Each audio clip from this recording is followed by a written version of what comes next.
देखिए, उत्तर प्रदेश के मुख्यमंत्री योगी आदित्यनाथ लगातार इस पूरे मामले को लेकर अलर्ट है और इससे पहले भी कई बार ऐसे आदेश दिए गए उनकी तरफ से कि जल्दी से जल्दी आरोपियों को पकड़ा जाए। पूरा मामला क्या है आपको विस्तार से बता दें। उत्तर प्रदेश में अपराधियों का खात्मा लगातार जारी है। आपको ये भी बता दें कि सीएम योगी आदित्यनाथ का अपराध पर जीरो टॉलरेंस यानी कि जीरो टॉलरेंस की नीति उनकी तरफ से अपनाई गई है। सितंबर में कई अपराधियों की मुठभेड़ भी हुई पुलिस के साथ और उत्तर प्रदेश में एनकाउंटर पर भी सियासत इस वक्त तेज होते हुए नजर आ रही है। आपको बता दें कि विपक्ष ने एनकाउंटर को लेकर के आरोप लगाया है और कहा कि जात देखकर गोली मारी गई। ऐसी राजनीति विपक्ष लगातार कर रहा है। गुरुवार को ग्रेटर नोएडा में एक और मुठभेड़ की खबर भी सामने आई थी। तो देखिए, एक तरफ जहां सरकार जीरो टॉलरेंस की नीति अपनाकर लगातार एक्शन मोड में नजर आ रही है, वहीं पर इस तरह के मामले जब लगातार सामने आ रहे हैं तो हम देख रहे हैं कि मुठभेड़ भी हो रही है, सियासत भी लगातार होते हुए नजर आ रही है। और अब बात एल्विश यादव की कर लेते हैं, जिससे ईडी ने लखनऊ में 8 घंटे पूछताछ की। लेकिन जैसे ही एल्विश यादव बाहर आया और मीडिया कर्मियों से उसका सामना हुआ तो सवालों से घबराए एल्विश यादव ने बदतमीजी करना शुरू कर दिया। मीडिया कर्मियों से उसने किस तरीके से बदतमीजी की और क्या क्या कहा, दिखाते हैं आपको इस रिपोर्ट के जरिए।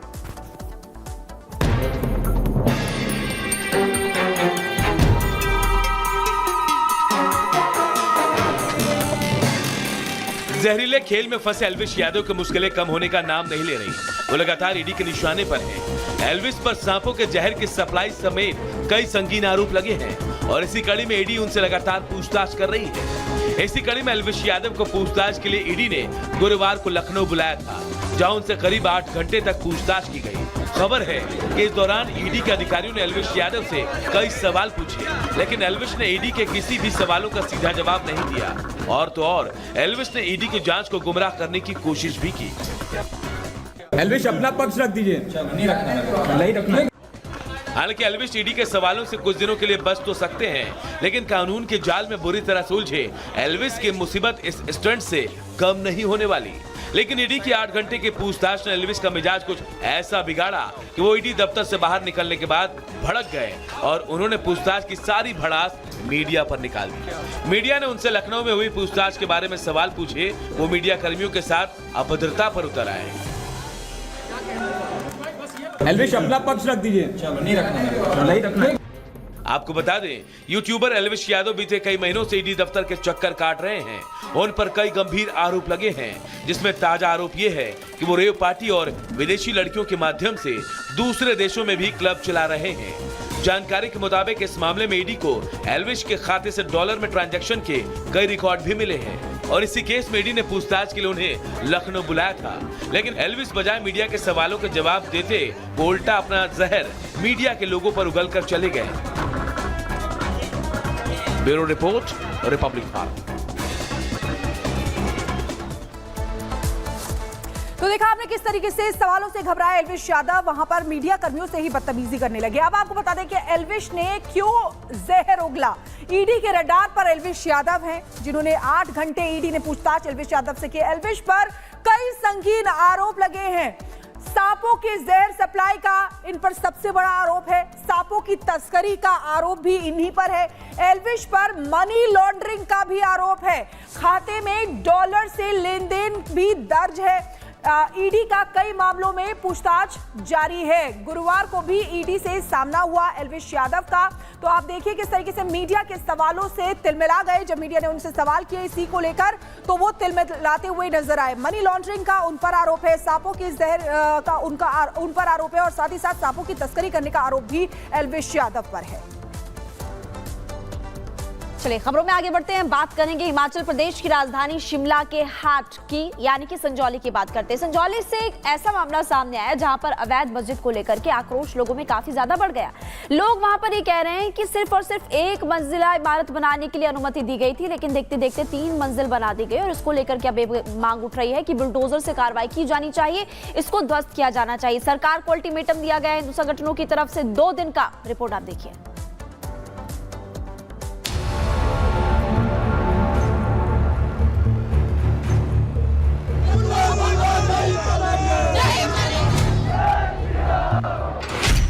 सड़क पर हिंदुओं का सैलाब,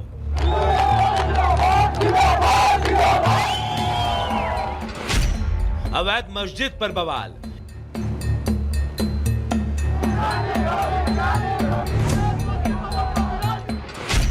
हिंदू सड़क पर कार्रवाई कब?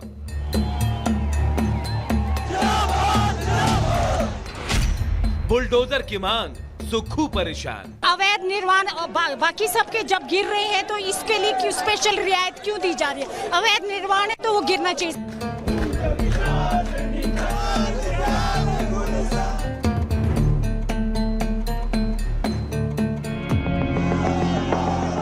ये आक्रोश,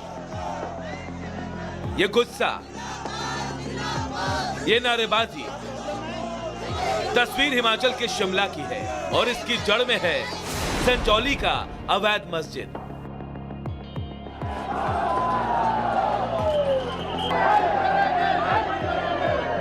मस्जिद में अवैध निर्माण को लेकर हंगामा बरपा और शिमला के इस मस्जिद पर बुलडोजर चलाने की मांग तेज हो गई। इसके लिए 2 दिनों का अल्टीमेटम तक दे दिया गया। सीधे तौर पर कहा जाए तो वक्फ की जमीन पर मौजूद इस मस्जिद के हिस्से को जिस तरह धीरे धीरे अवैध तरीके से जो कॉलेज है उसकी कुछ छात्राओं को साइबर फ्रॉड के मोडस ऑपरेंडी के तहत जो मैसेजेस आते हैं, जिसमें उनको ये मैसेजेस आए कि यदि आप पैसे नहीं डलवाएंगे, आपके द्वारा इस तरह की वीडियो शेयर की गई है और आपको जो है पैसे डलवाने पड़ेंगे, नहीं तो आपके खिलाफ पुलिस में कार्रवाई की जाएगी। इस तरह की जो साइबर फ्रॉड के जो केसेस हैं इस तरह के मैसेजेस आए, उसमें उनके द्वारा कंप्लेंट की गई है और इसमें FIR रजिस्टर करके और आगे कार्रवाई की जाती है। जानकारी के मुताबिक ब्लैकमेलर्स ने अब तक करीब 50 से ज्यादा लड़कियों को टारगेट किया है, जिनमें से कुछ लड़कियों ने हिम्मत करके शिकायत दर्ज कराई। बहरहाल जबलपुर पुलिस का साइबर सेल इस गैंग के किंगपिन तक पहुंचने की कोशिश में लगा है, लेकिन तय है कि अगर मामले का खुलासा जल्द नहीं हुआ तो ये मामला आने वाले दिनों में सरकार के लिए मुसीबत बढ़ा सकती है। Bureau report, Republic Bharat. तो अश्लील वीडियो कांड पर हंगामा मचा हुआ है। अब आपको बताते हैं कि किस तरीके से कॉलेज गर्ल्स जो है इनका टारगेट है। ग्राफिक्स के जरिए आपको बताएंगे, देखिए किस तरीके से टारगेट पर कॉलेज गर्ल्स हैं। जबलपुर में छात्राओं के साथ ये ब्लैकमेलिंग हो रही है। जो हम आपको बता रहे थे, ब्लैकमेलर्स के निशाने पर ये छात्राएं हैं और इसीलिए उनको कॉल करते हैं। व्हाट्सएप कॉल का इस्तेमाल ज्यादातर किया जाता है। 50 से ज्यादा लड़कियों को टारगेट अभी तक किया जा चुका है। भेजी जा रही है अश्लील तस्वीरें और वीडियो, इनको अश्लील तस्वीरें और वीडियो भेजी जा रही है। AI तकनीक के इस्तेमाल से ब्लैकमेलिंग हो रही है। देखिए किस तरीके से टेक्नोलॉजी का इस्तेमाल अब ब्लैकमेलिंग में किया जा रहा है। फोटो वायरल करने की धमकी भी इन लड़कियों को दी जा रही है। व्हाट्सएप कॉल का इस्तेमाल भी इसमें किया जा रहा है।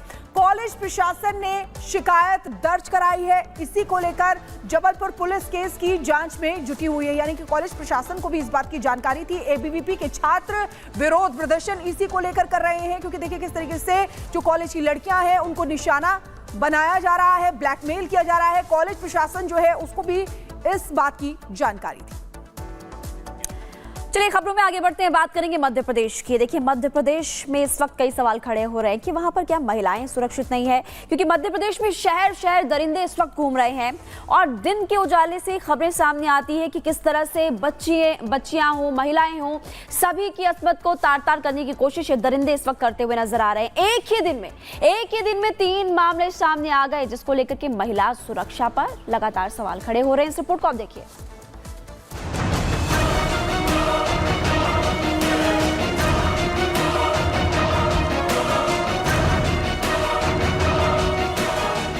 महिला सुरक्षा और बेहतरीन पुलिसिंग का दावा करने वाली MP पुलिस आज कटघरे में खड़ी हो गई है। मध्य प्रदेश में महिला सुरक्षा शायद भगवान भरोसे है, ये हम नहीं कह रहे। शहर शहर घूम रहे दरिंदों की 1 नहीं 2 नहीं 3 हैवानियत की घटना चीख चीख कर यही साबित कर रही है। MP में शहर शहर दरिंदे, मध्य प्रदेश हुआ शर्मसार। उज्जैन में फुटपाथ पर दुष्कर्म, अनूपपुर में छात्राओं से अश्लील हरकत, भोपाल में नाबालिग से रेप। मध्य प्रदेश के उज्जैन में दिन दहाड़े फुटपाथ पर एक महिला के साथ दुष्कर्म की वारदात को अंजाम दिया गया। मामला शहर के कोयला फाटक क्षेत्र का है। आरोपी ने एक महिला को शादी का झांसा देकर पहले उसे शराब पिलाई। इसके बाद शराब दुकान के पास ही सुनसान इलाके में दिन दहाड़े फुटपाथ पर उसके साथ दुष्कर्म किया।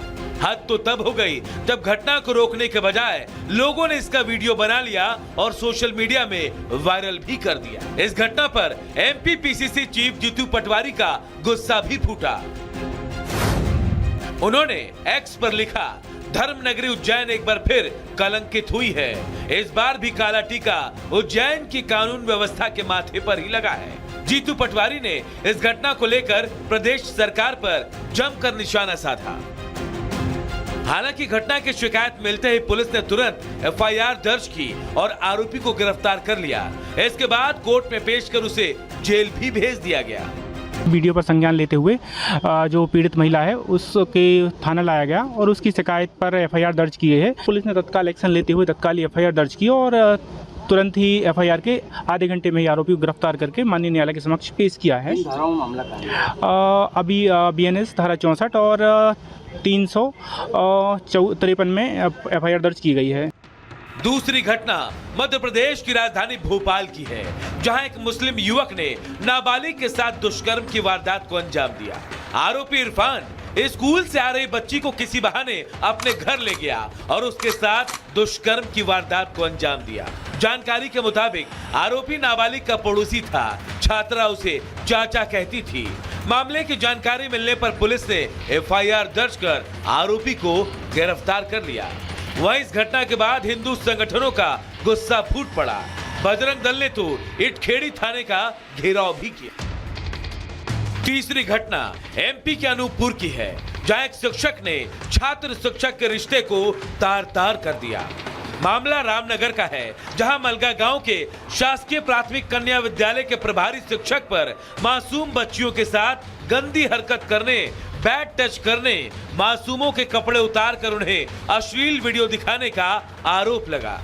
घटना के बाद जब एक बच्ची ने अपने परिजनों को पूरी बात बताई, तब बाकी बच्चियों से पूछताछ की गई। तब जाकर पूरा मामला सामने आया। परिजनों के जोरदार हंगामे के बाद आरोपी शिव विशाल नामदेव को एफआईआर दर्ज कर गिरफ्तार कर लिया गया। शिव विशाल नामदेव, उनके द्वारा जो है बच्चों के साथ बैड टच गुड टच वाली जो चीज़ें हैं वो की गई और उनके साथ जो है अश्लील वीडियो दिखाने की भी सूचना प्राप्त हुई है, जिसके तात्पर्य में हमने वहाँ पर बीएनएस के अंतर्गत जो धाराएं हैं, पॉक्सो एक्ट के अंतर्गत जो धाराएं हैं, ये सब हमने उसमें लगा के उसमें कायमी की है। साथ ही साथ आरोपी को अरेस्ट करके उसका मोबाइल भी जब्त किया है।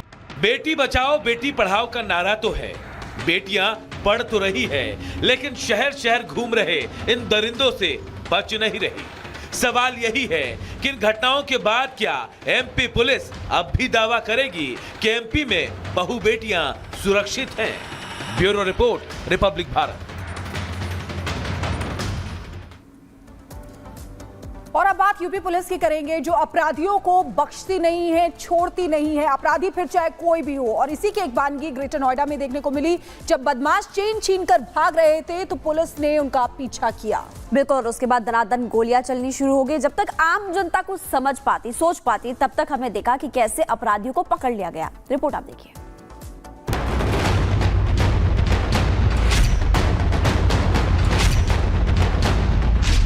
सुरक्षा में सेंध लगाने का कार्य करे क्या, तो अगले चौराहे पर उस सोहदे का इंतजार यमराज कर रहा होगा। बाबा की ये ललकार, योगी की ये हुंकार सिर्फ कोरी नहीं है। यकीन नहीं आ रहा तो सुनिए, ये दनादन फायरिंग किया। पीछे दरोगा जी, 2 आदमी पीछे, इसी में कूदा है, इसी में अंदर।